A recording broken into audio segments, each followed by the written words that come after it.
Namo tassa bhagavato arahato samma sambuddhassa. Namo tassa bhagavato arahato samma sambuddhassa. Namo tassa bhagavato arahato samma sambuddhassa. Kanti paramang tapo titika Nibbanang paramang wadanti buddha nahi pabajito parupakati sakmano hoti parang mihi tayanto titi. Kepada yang mulia Bhikkhu Sangha, Romo-Romani, Bapak Ibu, Saudara-saudari Setama yang berbahagia, Namaste, Suki Hontu, Namo Buddhaya. Saya Romo Campa dari Wihara Wimutara Jambi. Yang pertama-tama, saya terima kasih kepada Bhikkhu Sangha, Tera Nutera, atau Bante Victor, dan pengurus lain yang telah izinkan saya sharing dhamma malam hari ini. Juga anumodana kepada Bapak Ibu sedang hadir di wihara atau ikutin di rumah lewat Facebook atau YouTube. Bapak Ibu, malam ini saya sampaikan dhamma yang ringan-ringan, tidak berat.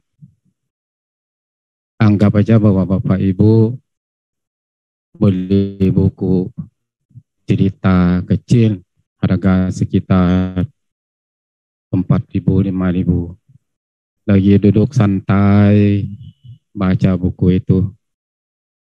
Ya Bapak Ibu, marilah kita renungkan dalam kegiatan bersama kita nyambut bulan Purnama, bulan Trisuci Waisak. Tri itu bahasa Pali. Eko 1, Due 2, Te 3 atau Tri juga 3. Berarti ada peristiwa 3. Peristiwa 3 ini yang pertama hari peringati Bodhisattva Siddhartha lahir atau ulang tahun. Peristiwa kedua adalah hari peringati tercapai sempurna Samana Gotama. Peristiwa ketiga hari pernibana sama Sang Buddha. Bapak Ibu, Bodhisattva lahir di dunia ini bukan seringkali. Jutaan-jutaan tahun baru turun sekali. Berarti ini sangat luar biasa. Karena bukan manusia biasa yang lahir. Tentu Bapak Ibu, Bodhisattva Siddhartha lahir di dalam kandungan yang bersih. Juga di dalam kerajaan. Tentu kebahagiaan bagi duniawi itu sangat luar biasa. Ada istana sampai 3 musim. Ada istana musim dingin, ada istana musim panas, musim hujan. Tinggal pilih mau tinggal di mana. Juga bahagia dalam duniawi itu sudah disediakan. Sangat kaya raya, sangat bahagia. Tapi kemudian hari, Bodhisattva Siddhartha ingin keliling keluar kota, cari angin di luar, atau ingin jalan-jalan santai ke kebun bunga atau di hutan. Kemudian hari, Bodhisattva Siddhartha ketemulah sama Dewa Dhammaduta. Dewa Dhammaduta itu siapa? Dewa Dhammaduta itu adalah orang tua, orang sakit, orang mati, samana. Ini yang buat kebingungan kepada Bodhisattva Siddhartha. Karena selama ini dari kecil sampai besar tidak pernah lihat. Karena hidup di dalam istana. sekali keluar ketemu seperti ini, Bodhisattva Siddhartha tanya ke Channa, pergi sama Channa. Channa, memang hidup orang kita ini harus tua, sakit, mati yo. Ya Tuan. Berarti artinya orang yang hidup duluan, lahir duluan sudah mati. Ya Tuan. Berarti artinya kita juga harus mati ya. Ya Tuan, selama ini begitu. Kalau sudah sesuai dengan umurnya, kenyataannya mati. Pernyataan ini Bapak Ibu buat Bodhisattva Siddhartha sangat kebingungan. Sampai pulang ke dalam istana tidak bisa tidur. Bagaimana diri sendiri tidak mati? Bagaimana caranya anak istri orang tua tidak mati? Berarti artinya kalau tidak lama lagi saya jadi raja. Jadi raja saya tidak bisa terima kalau saya jadi raja, masyarakat saya sendiri mati depan mata saya. Hal-hal ini Bodhisattva Siddhartha tidak bisa terima. Belum sanggup jadi raja, kalau belum dapat jalan keluar, bagaimana manusia ini tidak mati? Sayang dong. Saudara-saudara semua sama-sama manusia. Kenapa harus mati? Hal-hal ini buat Bodhisattva ambil keputusan harus lepas dari istana, lepas dari kebahagiaan, turun ke hutan, jadi samana. Sudah jadi samana, carilah guru di sana. Guru di sana, cari guru sana, cari guru sini. Semua guru dicari itu sudah belajar semua, tidak ketemu. Guru sudah habis ilmunya, tapi juga bukan. Uji coba sendiri, juga uji coba. Siksa sendiri, juga siksa sendiri. Makan waktu 6 tahun Bapak Ibu, baru ketemu, tembus ke sampai dengan sempurna jadi sama Sang Buddha. Terus sama Sang Buddha kita pakai waktu 45 tahun mengembangkan Dhamma kepada bhikkhu bhikshuni, kepada dewa dewi, kepada manusia dan makhluk lain. Berapa jutaan dewa tercapai nibbana atau arahata. Berapa jutaan bhikkhu bhikkhuni tercapai nibbana atau arahata. Juga manusia bisa tercapai. Juga berapa jutaan manusia itu bisa berangkat ke alam bahagia, paling tidak alam dewa, termasuk serta makhluk-makhluk lain. Berarti artinya Bapak Ibu, kalau siapapun lahir saat nyaman Sang Buddha, orang itu sangat bahagia daripada menderita. Bapak Ibu, marilah kita renungkan bahwa dari saat nyaman Sang Buddha sampai saat nyaman kita sekarang, apa beda? Apa yang berubah? Bapak Ibu, kalau kita tanya guru dalam nyaman Sang Buddha itu bahwa dunia ini bentuk apa? Bentuk bulat atau segi empat? Jawabnya bulat. Tapi kalau kita tanya sekarang ini, dunia kita sudah ubah bentuk belum? Atau masih bulat? Atau segitiga? Atau segi empat? Juga masih jawab bentuk bulat. Berarti artinya dunia kita ini tidak ada perubahan. Masih ada bulat, masih ada malam, siang malam, seperti biasa. Yang berubah itu siapa? Manusia kita. Bapak Ibu, kalau saya tanya Bapak Ibu sekarang bahwa manusia sekarang banyak orang baik atau banyak orang tidak baik. manusia sekarang? Banyak orang baik atau banyak orang tidak baik? Coba Bapak Ibu renungkan bahwa sejak zaman Sang Buddha, manusia kita kembangkan perang dunia satu, perang dunia kedua, apalagi sekarang ini membanggakan bahwa mereka ada senjata nuklir siap bunuh manusia sama. Apa begitu? Kenapa bisa kembang begitu? Bangga lagi, siap ribut. Mau perang dunia ketiga. Ribut antara sama negara. Antara agama sama agama. Kenapa bisa begitu? Katanya teknologi obat-obatan hebat.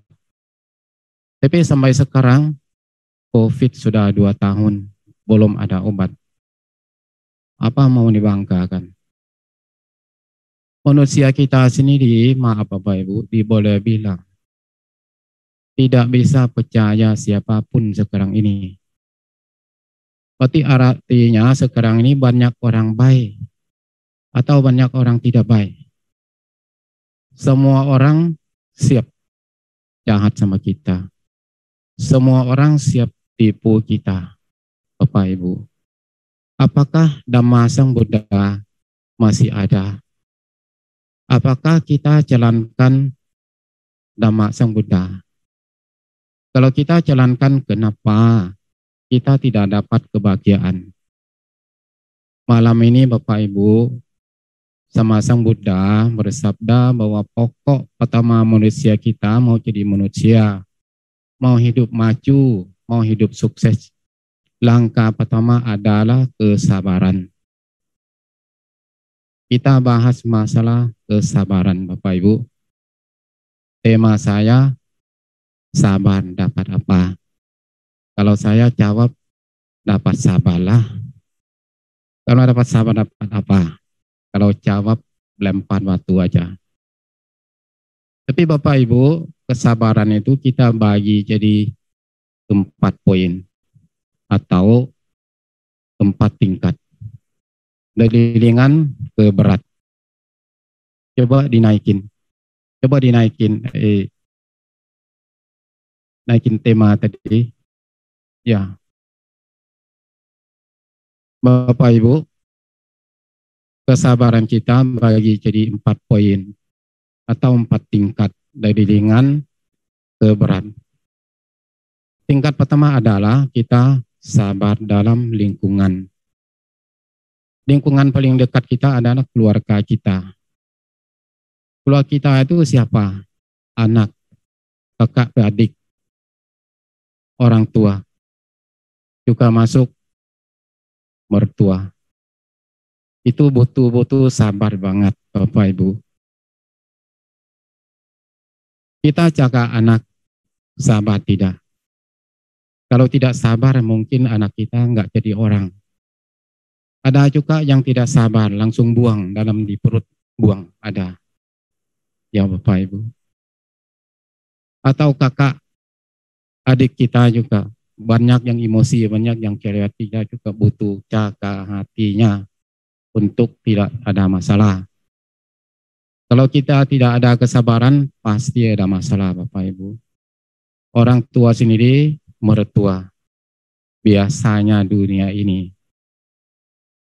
Atau lingkungan di luar itu, kita hadapi sama udara panas. Mau ke sini panas tidak bisa, mau ke sini dingin tidak bisa. Hujan, banjir, apalagi sekarang ada musim COVID. Mau pergi jalan-jalan tidak bisa, sabar dulu Bapak Ibu. Atau mau pergi jalan-jalan di mall, atau ke rumah makan enak-enak, atau ke karaoke, ke selala. Sabar dulu. Atau kita lagi mudik pulang, macet. Apa kita teriak-teriak di sana kalau tidak sabar? Ini kesabaran kita butuhkan yang ringan untuk lingkungan. Keduanya kita sabar dalam saat kita kena ganggu. Siapa ganggu kita?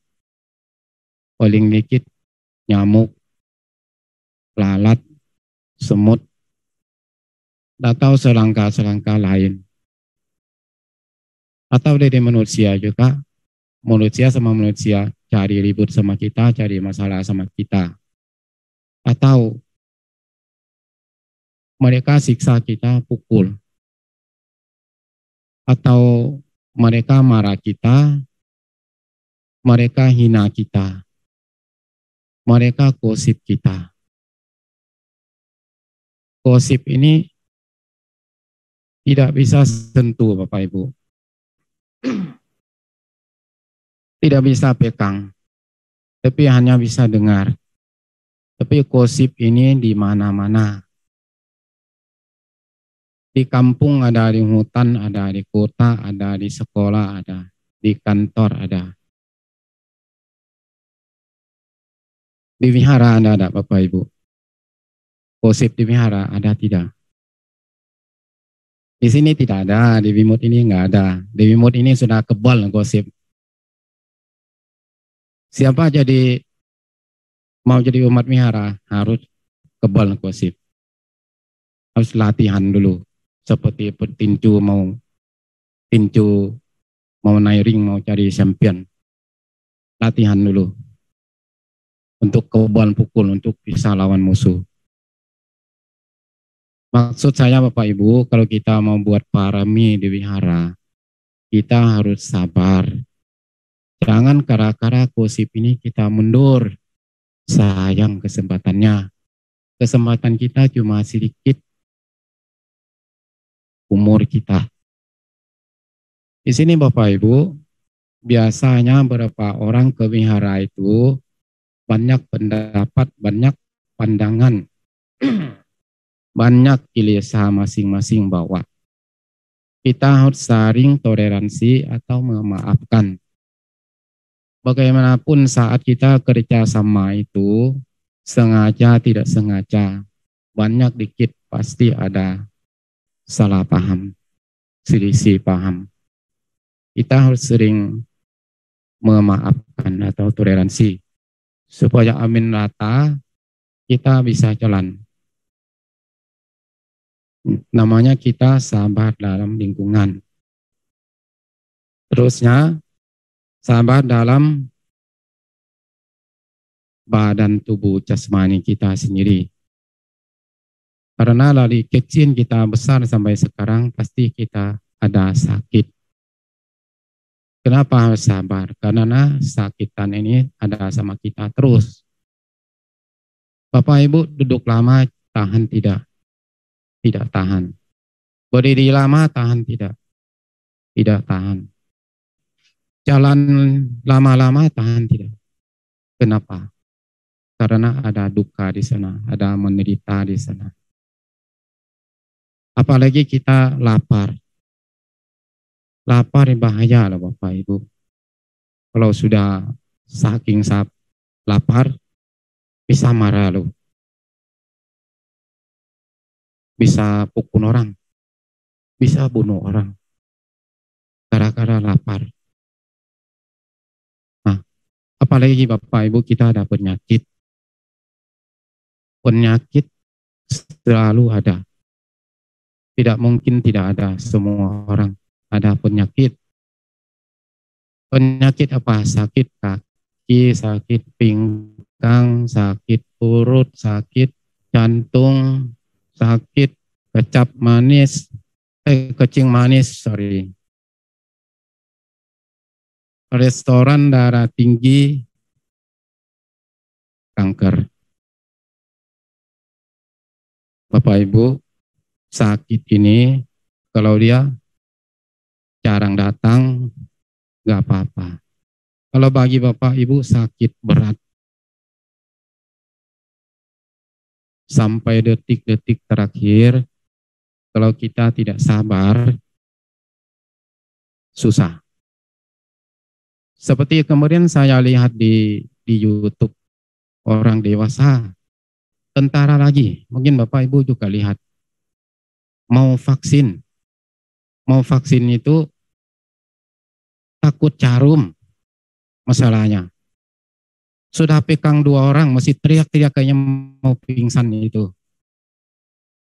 Kalau saya tanya Bapak Ibu, itu gara-gara jarum atau gara-gara ketakutan? Gara-gara apa? Gara-gara ketakutan. Akhirnya dokter sudah tenang-tenang juga tidak mampu, tidak berhasil. Pegang 4 orang baru mampu bisa vaksin. Kalau gitu mereka sakit 2 kali lipat. 1, jarum masuk sudah merasa sakit. Keduanya, ketakutan tadi buat 2-3 kali lipat. Maksud saya, kalau kita lagi sakit itu Bapak Ibu, kalau kita sudah sakit, kita harus tenang, harus sabar. Kita sakit dikit, kadang-kadang kita terlalu takut jadi masalah besar. Kalau kita bisa sabar, kesakitan itu bisa padam, bisa ringan. Saat itu, kita sabar bahwa kita lagi makan obat, kita sabar. Mudah-mudahan sembuh ya Bapak Ibu. Di sini inilah namanya kita sabar dalam badan tubuh kita. Keempatnya kita sabar dalam kilesa kita sendiri.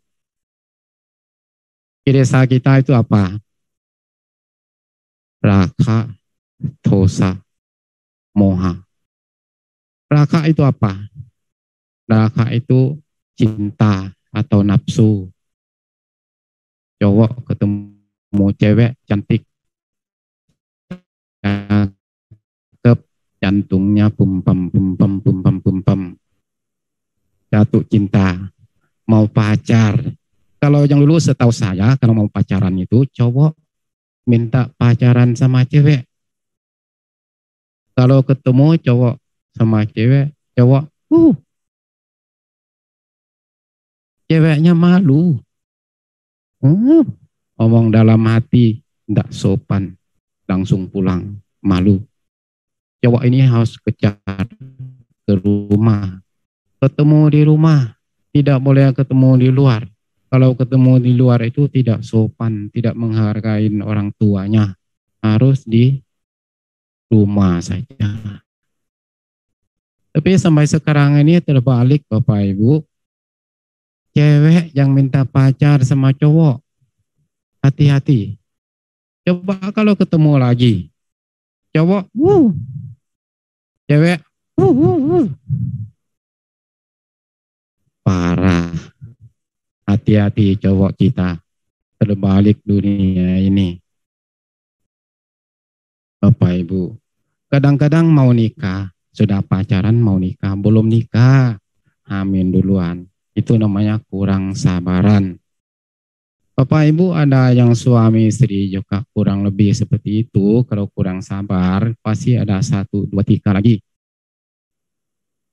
Mereka kira-kira bahagia itu buat karma besar itu. Buat menderita, buat ribut. Ya Bapak Ibu, ini kilesa dalam raka. Dosa itu egois, kemarahan. Saya yakin bahwa orang semua kita pernah marah. Kalau marahnya gimana? Omongnya kasar, omongnya tidak bisa dengar lagi, omongnya tidak enak kedengaran. Juga emosi ini, kemarahan ini bisa buat pukul orang juga, bisa bunuh orang juga. Buat ribut besar-besar juga karena tidak ada kesabaran. Nih namanya dosa. Moha itu antara suka sama tidak suka. Tapi juga ada yang tengahnya namanya egois atau kesombongan. Suka tapi tidak dapat.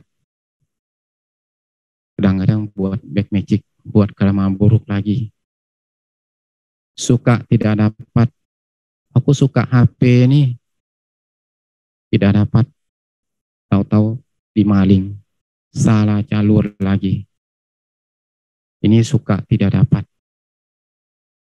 Egois atau sombongan. Ini lebih lihat lebih gampang. Orang ini dunia pribadi lebih tinggi. Walaupun dia salah, suruh minta maaf pun tidak mau. Orang ini juga bahaya. Padahal dia salah, suruh minta maaf, tidak mau. Namanya moha. Atau kita tidak suka, Bapak Ibu, kalau kita tidak suka, tapi dapat. Tidak suka, tapi dapat. Tidak suka, kantor ini panas, kerja. Tidak suka makanan ini, juga kasih aku makan. Namanya semuanya tidak suka, itu namanya moha. Anak ini lahir sama kita, baru-baru senang dapat anak. Tapi kalau sudah besar, mulai lawan. Mau sekolah, suruh sekolah, tidak mau. Main game terus. Sifat kasar, pukul orang. Makan narkoba, selalu buat masalah ke si kita. Ini bagaimana kesabaran kita. Kita berapa besar kesabaran kita. Bagaimanapun apa kita bunuh dia. Kalau nggak sabar. Bunuh juga salah Bapak Ibu. Dalam agama kita. Juga atau anak ini lahir sama kita, dia tidak begitu, tapi dia cacat. Cacat kaki, cacat tangan, cacat mata, cacat otak, cacat lah. Bagaimana? Apa kita buang atau gimana? Ini semuanya kita butuh kesabaran. Karena semua ini bukan kebetulan Bapak Ibu. Suami istri juga. Baru nikah itu manis. Beberapa tahun kemudian jadi setan. Mau lepasnya gimana? Sabar ya Bapak Ibu ya. Karena semuanya bukan kebetulan. Karma kita diri sendiri. Karena kita lahir ini dengan karma kita. Jangan salah orang lain. Salah kita sendiri. Bahwa inilah karma kita harus jalankan, harus terima. Supaya hati kita tenang sesuai dengan Dhamma sama Sang Buddha. Bapak Ibu, kesabaran ini kalau kita sudah ada, inilah kekuatan kita untuk lindung kita. Kita tidak pengaruh sama yang kita cerita yang tadi. Orang koda-koda kita atau yang lain-lain mau emosi kita sudah sabaran, sudah kuat. Ini adalah kekuatan lindung kita. Ini baru langkah pertama. Diupamakan seperti kaki kiri. Kaki kanannya di mana? Kaki kanan Bapak Ibu, coba Bapak Ibu lihat konsep kehidupan yang sukses kita butuhkan tenaga 5. Ya Bapak Ibu. Tenaga 5 itu apa? Pengaruh sama kesabaran tadi. Bapak Ibu ikutin saya. Tenaga badan Bapak Ibu. Yang satu tenaga badannya. Tenaga badan. Maksud sama Sang Buddha itu adalah kesehatan kita. Kesehatan kita, kalau kita ada kesehatan, kita baru bisa kerja. Kalau sakit tidak bisa kerja. Meditasi pun susah. Kalau enggak Bapak Ibu enggak percaya, coba Bapak Ibu pura-pura sakit baik. Bagaimana caranya?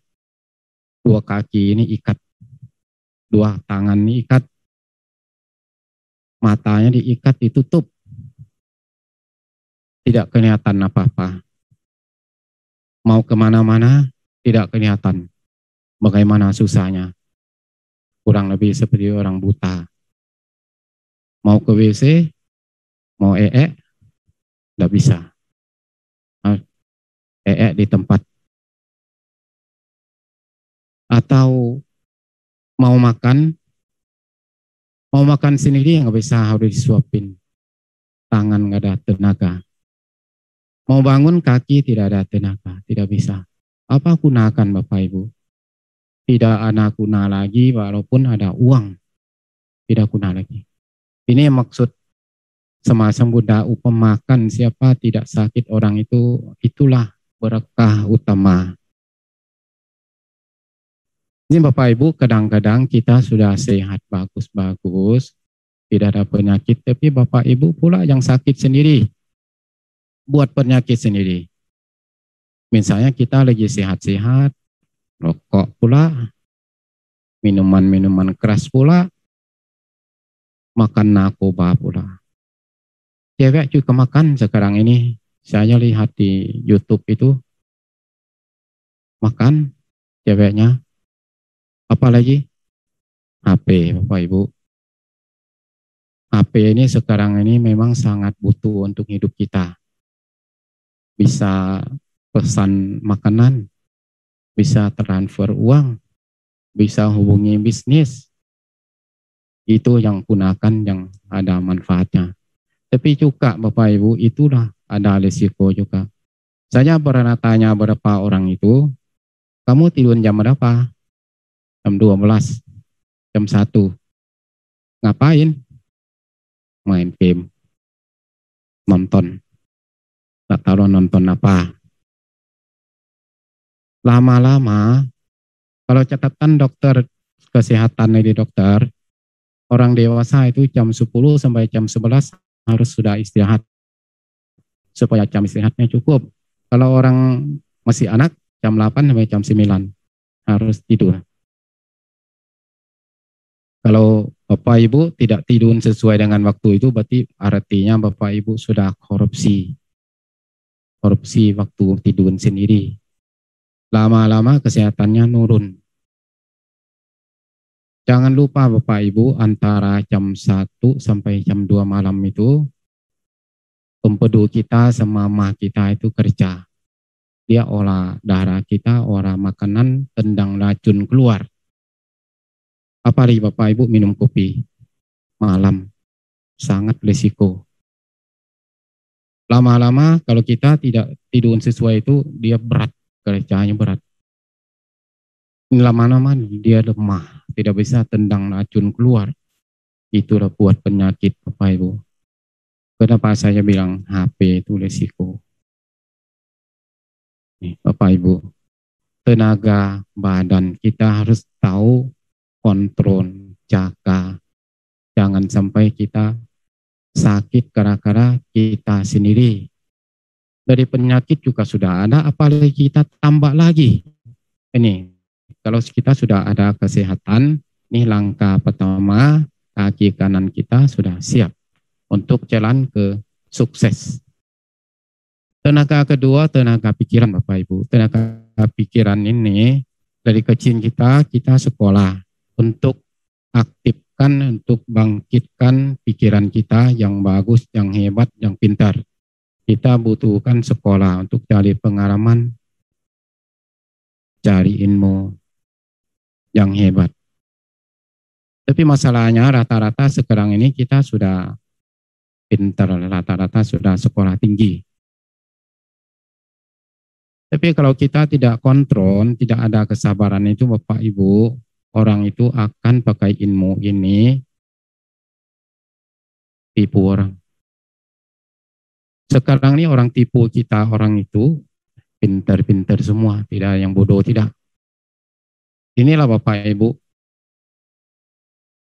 pikiran kita. Kalau sudah ada, kita bisa kontrolnya. Oke, kita hitung ke dalam Dhamma, Bapak Ibu. Kita jalankan samadhi. Musuh paling besar itu apa? Maaf Bapak Ibu. Musuh samadhi. Kita meditasi. Musuh paling besar itu apa? Pikiran. Kalau banyak pikiran duduk meditasi mana tenang. Tidak bisa saring. Pikir, terbang kemana-mana. Juga kalau kita terlalu banyak pikir, itu juga bawa penyakit. Sakit mah, sakit jantung. Banyak penyakit berikutnya. Juga Bapak Ibu, pikiran kita harus kontrol dalam pakai kesabaran kita ini. Kita ada hitung dhamma juga. Kalau itu musuh paling besar pikiran kita. Kita harus bisa jaga, bisa kontrolnya. Oke, kita lewat tenaga teman. Kita sudah sehat, pikiran sudah bagus, sudah hebat. Tentu kita mau kerja. Kalau kita mau yang bagus, mau buka toko, mau buka usaha, tentu kita butuh teman, butuh karyawan, butuh manajer. Mau buka kebun pun, mau orang urus kebun itu yang pintar. Atau dipelihara. Kita inginkan dapat pengurus yang pintar, yang bagus. Bapak Ibu, bagaimana kalau kita urus orang banyak segitu kalau kita tidak ada kesabaran? Kita harus saling toleransi dan memaafkan supaya ambil tengahnya, supaya kerja bisa jalan. Semuanya ada kilesa. Ini Bapak Ibu. Oke, kita hitung ke dalam dhamma Bapak Ibu. Kalau saya tanya Bapak Ibu bahwa teman baik kita siapa? Teman baik kita siapa? Teman sekolah, teman olahraga, teman kantor, atau teman wihara, atau kakak beradik, atau orang tua kita sendiri. Teman baik kita adalah sati kita, Bapak Ibu. Sati kita akan bantu kita saat kita sulit. Sati kita akan bantu kita, temanin kita sampai detik-detik terakhir. Maaf Bapak Ibu, kalau Bapak Ibu sakit. Siapa bisa temanin Bapak Ibu ke rumah sakit? Apalagi di ruang ICU. Paling-paling 30 menit sudah usir keluar. Habis itu Bapak Ibu sendiri nonton dek rumah sakit sendirian. Dengan suara oksigen atau suhu tok-tek sendiri di situ. Bapak Ibu rata-rata sekarang ini orang mati atau meninggal itu rata-rata di rumah sakit. Kalau sampai detik-detik terakhir itu siapa temanin kita? Sati kita Bapak Ibu. Makanya teman pertama itu kesabaran. Teman kedua sati. Bapak Ibu harus bangkitkan dari sekarang juga. Sati kita, temanin kita. Kesabaran kita, temanin kita. Ajak jadi teman dekat. Sati. Sabar. Selalu sama kita. Berarti kita sudah ada kekuatan 2. Sebenarnya ada 3. Tapi nanti ikut saya Bapak Ibu. Ada teman ketiganya. Sudah itu tenaga apa? Tenaga hartaan. Tenaga hartaan, orang bilang salah namo. Saya baca di buku itu bukan keuangannya. Maksud saya Bapak Ibu, harta ini ada 2 sisinya. Harta dalam duniawi. Harta dalam dhamma. Sang Buddha bilang harta pertama itu apa? Harta pertama itu adalah badan jasmani kita. Kita lahir di dunia ini tidak cacat. Sudah syukur-syukur itulah harta pertama. Kakinya kuat bagus, tangannya kuat bagus, jantung kuat bagus, pikiran bagus. Itu harta pertama. Harta keduanya, kita ada kekayaan bersama. Kita ada udara sama, di mana-mana ada, bukan punya siapa-siapa. Ketikanya kita ada matahari bersama, di bawah matahari. Ini kekayaan kita imbang sama orang lain. Tidak ada siapa lebih, tidak ada siapa kurang. Yang empatnya, Bapak Ibu, kita lahir di dunia ini sama-sama jadi manusia. Juga ketemu sama Dhamma, sama Sang Buddha. Ini paling harta. Dhamma sama Sang Buddha ini harta. Juga badan jasmani kita juga. Ini harta dalam Dhamma. Kadang-kadang saya lihat orang jual buku Dhamma, Bapak Ibu. Harga sekian-sekian saya ngintip, kayaknya mahal juga. Tapi pandangan saya kayaknya orang itu menghina Dhamma. Kenapa saya bilang begitu? 1 M pun tidak cocok, Bapak Ibu. Apa yang bisa bawa kita ke surga? Kalau ada pesawat ke sana, tiket 1 M saya mau beli. Tapi ini ada tidak, 1 triliun pun mungkin ada orang mau beli. Tapi tidak ada, Bapak Ibu. Cuma Dhamma Sang Buddha inilah bisa angkat kita ke surga atau ke nirvana. Berarti cocok tidak harga segitu? Bapak Ibu, manusia kita ini butuhkan cahaya dari matahari, tanam-tanaman, butuhkan cahaya matahari atau manusia kita juga. Kalau tidak ada cahaya matahari, mungkin tanaman mungkin lebih banyak mati daripada hidup. Manusia kita juga mungkin banyak sakit daripada sehat. Ini kita butuhkan cahaya matahari.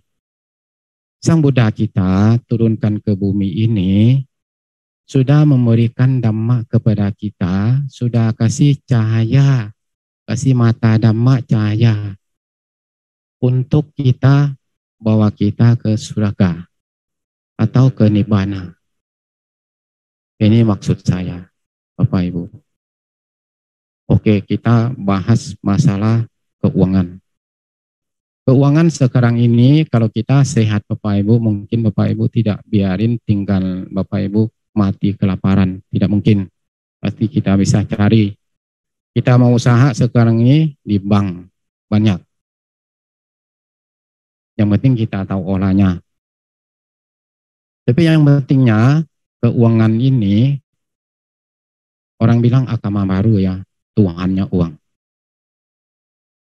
Kalau menurut Sang Buddha itu, uang itu adalah ular. Berarti orang yang banyak uang itu, orang itu piara ular. Paling banyak. Kapan mau gigit kita? Tidak bisa percaya. Gara-gara uang, kawan sama kawan bisa ribut loh. Gara-gara uang, suami istri bisa ribut. Sampai cerai juga ada. Gara-gara uang, anak sama orang tua berani ribut. Gara-gara uang,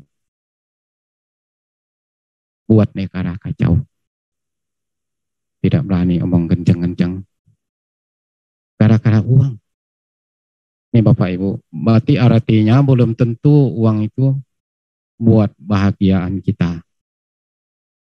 Kadang-kadang orang sibuk. Setiap hari uang, cari uang, aku mau cepat kaya, aku yang paling kaya. Belum tentu Bapak Ibu cari uang banyak-banyak, kadang-kadang belum nikmati. Sudah bawa ke rumah sakit. Berarti artinya cari uang banyak itu untuk rumah sakit juga ada. Nah, atau kekayaan itu anumodana kalau Bapak Ibu dapat rezeki murni kaya raya. Coba Bapak Ibu bandingkan antara orang tua kita. Orang tua kita yang dulu cari makan, cari hanya cukup makan. Tanam sayur juga untuk cukup makan, bukan untuk jual. Tetangga datang, saudara datang, bagi, tidak dijual. Itu baru menikmati, tahu cukupnya. Tahu cukupnya. Kalau tahu cukup, kita bahagia. Kalau tidak tahu cukup, maaf ya Bapak Ibu, kadang-kadang tasnya sudah penuh lemari, baju sudah penuh lemari. Setiap hari masih korek-korek di Shopee. Shopee ya, Shopee ya. Maaf kalau salah omong. Atau sudah buka perusahaan 1-2 tidak cukup, mau buka cabang lagi 4-5 lagi. Berarti kebahagiaannya di depan kita. Tidak ada di sini. Di depan kita kejar. Enggak pernah ketemu. Nih Bapak Ibu. Berarti artinya keuangan kita, harta kita harus tahu kontrolnya dengan seti kita, dengan kesabaran kita. Jangan sampai meleset. Kadang-kadang orang itu sudah banyak uang, sombong pula. Sudah ilmu tinggi, sombong pula. Nah, banyak begitu. Di sini belum tentu Bapak Ibu, keuangan itu, kekayaan itu bisa tutup neraka. Belum tentu. Kayak apa tutupnya? Bukan jalurnya. Yang mudah bilang ular. Oke Bapak Ibu, kita bahas masalah tenaga keuangan. Kalau ada bagaimana kita, waktu tinggal dikit lagi. Tenaga 5, tenaga batin. Tenaga batin ini dapat dari mana? Dari napas kita Bapak Ibu. Bapak Ibu ikut napas pakai sati sama kesadaran. Ikut napas kita. Buddho, Buddho, Buddho, Buddho. Napas kita, temenin kita dari kecil, dari lahir sampai sekarang. Nanti ikut kita, temenin kita sampai detik-detik terakhir juga. Napas kita. Tapi kita lupa Bapak Ibu, napas tidak tahu di mana. Coba Bapak Ibu cek, ada enggak napasnya? Kalau nggak ada, saya lari duluan. Masih ada ya? Masih ada, aman. Saya cerita lagi. Ini Bapak Ibu, napas kita, kalau kita sudah jadi teman kita, itu namanya kita meditasi. Seperti Bante Kampun cerita semalam, Anapanasati. Tenaga batin kita dapat dari ketenangan. Ketenangan dapat dari mana? Dari seti sama kesadaran kita. Kesabaran kita juga. Kalau ketenaga batin tidak ada, Bapak Ibu, tenaga batin lesu, seti ikut lesu, kesabaran bisa ikut lesu. Jadi maksudnya kita, kalau tenaga batin kuat, sati kuat, kesabaran kuat. Tapi kadang-kadang Bapak Ibu, kesabaran kita ada batasnya, penuh. Masalah sedikit mendadak, jadi masalah besar. Ada enggak? Ada banyak. Bagaimana caranya? Kita harus hapus. Bagaimana hapusnya? Seperti HP Bapak Ibu. HP Bapak Ibu ada apa yang kecil itu SIM, memori sama RAM-nya untuk terima data. Terima Facebook, YouTube, WhatsApp, foto, video, game. Tidak lama penuh. Tentu Bapak Ibu hapus, buangkan baru bisa pakai lagi. Batin kita juga Bapak Ibu. Kita harus meditasi. buang masalah lalu, jangan ambil hati lagi. Besar kecil kita buang. Meditasi itu kita saring kotoran pikiran kita dulu. Karena di pikiran kita juga semuanya kesedihan, kesenangan, dia di belakang pikir kita, Bapak Ibu. Kalau kita tidak pikir, dia tidak sedih. Kalau ini kita pikir, sedih loh. Tambah pikir, tambah sedih. Kesedihan di belakang pikiran kita. Berarti kita stop dari pikiran ini. Saring pikiran. Supaya bisa lepas, bisa hapus. Bisa dapat ketenangan. Berarti Bapak Ibu, teman ketika kita adalah batin kita. Batin kita bahwa kita lahir, kita harus bisa jaga. Katanya orang bilang di batin kita ini ada 4 kamar ya. Orang bilang. Sekarang sudah dikontrak sama Kilesa 3 kamar. Tinggal 1 kamar. Kalau 1 kamar ini kita tidak tahu jaganya, kasih orang lain, maksudnya artinya kita tergantung orang lain. Habis. Hidup ini habis, tidak mandiri. Kalau kita ada kekuatan batin kita sendiri, ada kekuatan sabar, ada kekuatan seti tadi, kita bisa mandiri, mentalnya kuat. Kekuatan kita kuat. Kita pergi sendiri di rumah sakit sendiri, ini kuat, kita bisa pergi dengan baik. Bisa renungkan dengan baik. Inilah kesabaran kita. Inilah standar umat Buddha. Kita ada seti yang kuat, ada kesabaran yang kuat, ada tenaga batin yang kuat. Itu sudah termasuk Satipatthana 4 atau Anapanasati. Bisa bangun batin diri sendiri untuk kuat. Kalau kita siap begini, ini baru pantas bilang umat Buddha. Ini maksud sama Sang Buddha, standar umat Buddha harus begini. Baru terapin sama dana sila meditasi. Dana sila meditasi. Untuk buat parami, baru bisa bayar karma yang lampau, bisa buat parami baru. Bapak Ibu, kalau Bapak Ibu duduk meditasi, kadang-kadang tenang, kadang-kadang tidak tenang.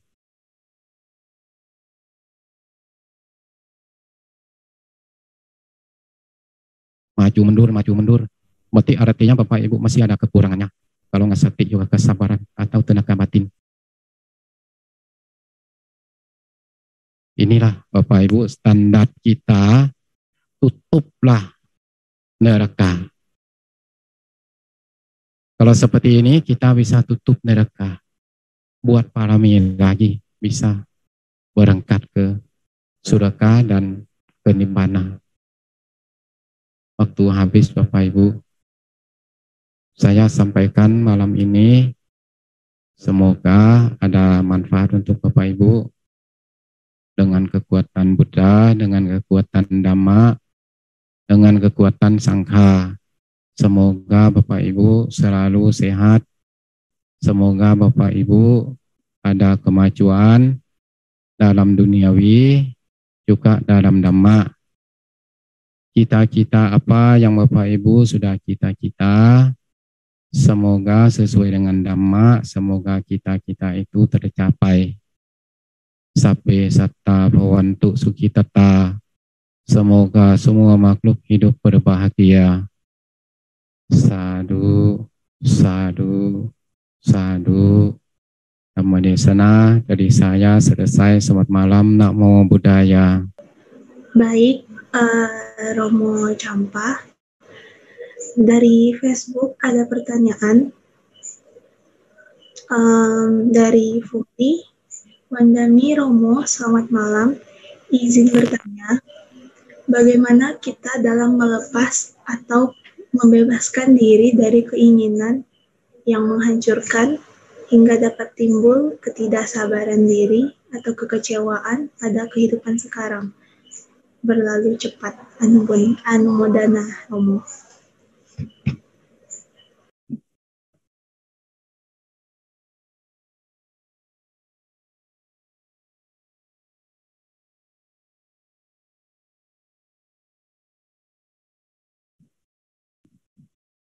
Bagaimana kita bisa lepaskan dari kecewa dan dari kehidupan sekarang ini. Bapak Ibu, apapun timbun dalam batin kita, kita anggap jadi guru kita. Jangan anggap jadi musuh. Anggap jadi guru kita. Terima kasih, kamu sudah sakitin saya. Saya tidak apa-apa. Terima kasih. Kita anggap jadi guru. Anggap kita latihan. Oh, jangan salah orang. Salah diri sendiri. Pelan-pelan. Pelan-pelan sabar. Itu caranya, Bapak Ibu.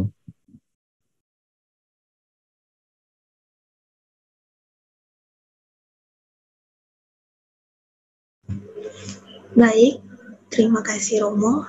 Untuk pertanyaan selanjutnya dari Upacarika Mewah.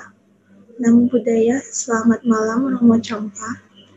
Upacarika Mewah dari Tangerang mau bertanya, bagaimana cara membangun kata sabar atau kanti dalam hidup kita secara cepat? Anumodana Romo.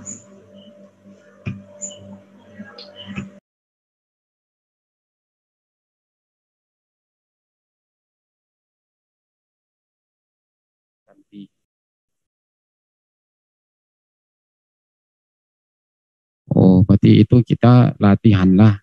Kita latihan Bapak Ibu. Kanti itu seperti saya bilang pertama itu kanti paramang tepotika, nibbanang paramang wadanti buddha itu.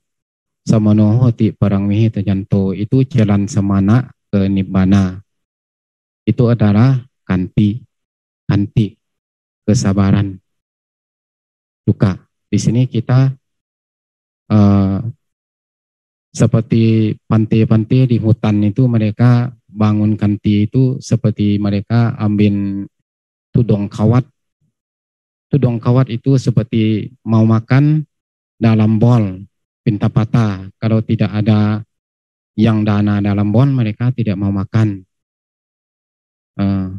Bertekad dalam hati bahwa hari ini, dalam hari besok nih, hari uposatha nih, coba diniatkan bahwa saya tidak mau tidur. Saya mau jalan meditasi, duduk pun, jalan pun, meditasi sampai besok, tidak tidur malam. Nah, kita bangun begini, bertekad buat apa yang kita lawan sama kilesa kita itu kita akan sekenceng-kencengnya. Ya, makan pun sekali, tidak dua kali, tidak mau tidur. Pinta patah pun kalau umat kita juga ikutin cara pantai boleh. Tidur di papan juga termasuk bangun kanti. Tidur di papan. Tidak pakai bantal juga termasuk latihan kanti. Segala macam ada 40 macam tudong kawat. 13 macam tudong kawat 13. Itu latihan orang bilang parami itu termasuk upaparami. Upaparami. Itu bagaimana caranya kita jalankan seperti pantai di hutan itu mereka jalankan, tidak omong, tidak mau omong, meditasi terus. Atau kita di tengah-tengah seperti orang mau vipassana itu mereka tidak tutup mata, mereka di tengah orang itu bisa latihan diri sendiri, tenang diri sendiri dalam orang banyak libut. Segala macam itu juga termasuk latihan kanti parami. Baik, terima kasih Romo. Untuk pertanyaan selanjutnya dari Eliana Jamdi. Selamat malam Romo Champa, Namo Buddhaya. Perkenalkan saya Eliana ingin bertanya. Jika saya kehilangan sesuatu, katakanlah handphone, bagaimana saya harus bersabar? Mohon penjelasannya Romo Anumodana. Kalau jawab dalam duniawi, kalau begini nggak usah sabar. Langsung lapor polisi, langsung lapor ke bank kalau ada rekening di situ. Blacklist ya namanya. Bokir rekening dulu. Lapor polisi dulu. Kalau jawab dalam dhamma, Bapak Ibu, saya upamakan saja. Ada juga ada orang, saya bilang, Ibu ada motor enggak? Ada. Nanti sebentar lagi motor hilang. Ada rumah enggak? Ada. Ya sebentar lagi rumah hilang. Dia cuma tanya itu langsung pulang. Mungkin kalau tanya lagi hilang lagi itu maksudnya. Ini kita harus lepas. Anicca, lepas. Semuanya bukan punya kita.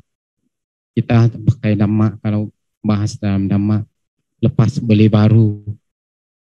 Lepas bahwa sudahlah, jangan ambil hati, jangan sayang.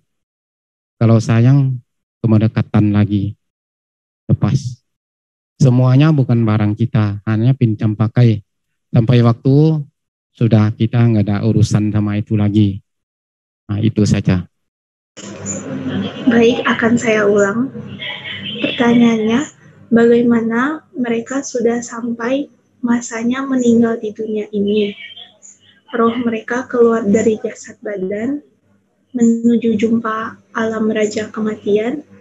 Bagaimana boleh tahu sifat mereka, karma baik atau buruk? Itulah yang akan diwarisinya. Sedang dalam dunia manusia ada juta berbilion. Bagaimana boleh tahu setiap mereka masing-masing? Terima kasih Romo. Oh, itu nggak bisa tahu, belum pernah mati. Belum pernah mati. Di sini karma baik kita akan bawa kita, kalau dalam agama kita, sesuai dengan karma kita, sesuai dengan ketenangan kita juga. Kadang-kadang mereka bisa pergi saat mereka tenang itu juga dengan karma baik mereka, bisa pergi kemana-mana itu sudah nggak tahu lagi itu lahir lagi atau pergi ketemu dengan karma mereka, niat mereka terakhir itu mau kemana. Seperti ada Pante, mereka belum tercapai, tapi parami mereka sudah banyak. Mereka, kalau menurut karma mereka harus ke tingkat berapa itu. Tapi mereka niat tidak mau ke sana, mereka mau hidup ke manusia lagi untuk buat parami. Itu mereka akan turun ke manusia lagi, tidak berangkat ke tingkat jama berapa itu, tidak. Yang kedua, mau tahu karma baik atau buruk itu kita lihat sekarang, saat sekarang kita lagi hidup. Bahwa kita buat banyak baik atau banyak buruk, kita sendiri yang tahu, orang lain tidak bisa tahu. Kalau namanya karma buruk atau karma baik, orang itu sendiri yang mewarisi sendiri, tahu sendiri. Ya, di sini seperti penjara Bapak Ibu. Penjara itu ada, kalau di Jambi kita ini ada penjara. Penjara ini ada kurung semua agama. Saya ke sana, semua agama. Siapapun buat buruk akan ke sana. Sama, siapa mau buat buruk akan ke alam masing-masing. Kita tidak bisa tahu, karena kalau namanya dosa, namanya karma jelek, semua rata-ratanya tutup diri sendiri. Tidak mau kasih orang tahu. Orang itulah tahu diri sendiri. Baik, Romo. Ada 2 pertanyaan dari YouTube. Saya akan bacakan. Ini ada 1 orang bertanya 2 kali. Saya akan bacakan satu persatu. Dari Feryandi Lin. Jika dalam meditasi kita masih maju dan mundur di dalam ketenangan, apakah arti kesabaran dan kekuatan batin yang seperti Romo bilang itu belum terbangun sempurna? Terima kasih, Romo. Kalau kita belum tenang, berarti semuanya belum sempurna. Masih ada yang kurangnya.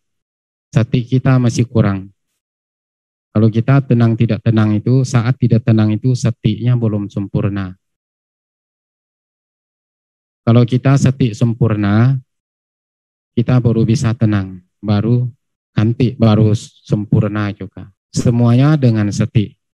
Kita mau masuk ke Satipatthana 4 dari Atmana Sati. Sudah sempurna, dia baru masuk ke Satipatthana 4. Satipatthana 4 sempurna, baru masuk ke Pocong 7.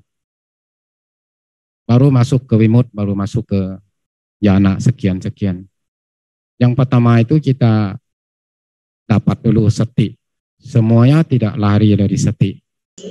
Baik, Romo. Untuk pertanyaan kedua dari Feryadilin, bagaimana caranya melatih agar setiap kali meditasi kita selalu masuk dalam konsentrasi yang mendalam? Terima kasih, Romo. Bagaimana caranya kita bisa konsentrasi, fokus penuh? Itu. Ya, Bapak Ibu, itulah satinya. Kalau kurang sati itu semuanya tidak bisa. Yang pertama itu sati. Satipatthana. Sati anapana sati. Kalau kurang sati semuanya nggak jalan. Langkah pertama itu adalah sati.